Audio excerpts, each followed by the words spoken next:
Mr. President, every year, this Assembly has rejected the imposition of laws and regulations with extraterritorial impact and all other forms of coercive economic measures that hurt the progress and prosperity of the people the world over.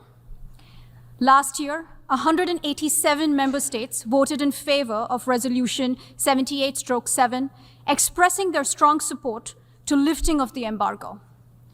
The General Assembly has also called upon all states to refrain from promulgating and applying, and to repeal and invalidate laws and measures that have extraterritorial effects affecting the sovereignty of other states, in conformity with their obligations under the UN Charter and international law. There is no doubt that the continued existence of this embargo, in contravention of the overwhelming opinion as expressed by this Assembly, undermines multilateralism and the credibility of the United Nations itself.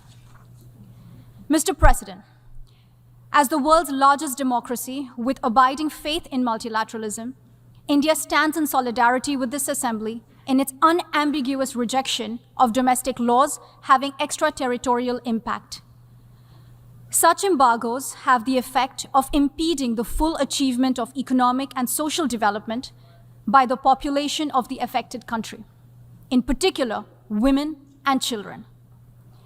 They also hinder the full enjoyment of human rights, including the right to development, food, medical care, and social services, among other things. India has consistently opposed any unilateral measures by countries that impinge on the sovereignty of another country. As in the 2030 Agenda for Sustainable Development, the recently adopted Pact for the Future has also strongly urged states to refrain from promulgating and applying unilateral economic measures not in accordance with international law and the Charter of the United Nations that impede the full achievement of economic and social development, particularly in developing countries. Mr. President, successive reports of the Secretary General have established that the embargo, particularly through its extraterritorial effects, has adversely affected the Cuban people and the developmental efforts of the country, with particularly devastating effects owing to shortages of essential commodities. The continued embargo would severely impact Cuba's ability to implement the 2030 Agenda in the 6 years that remain.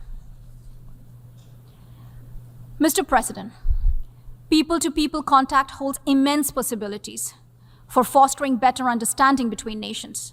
There is no doubt that the people of Cuba can contribute much to the needs of the global community today.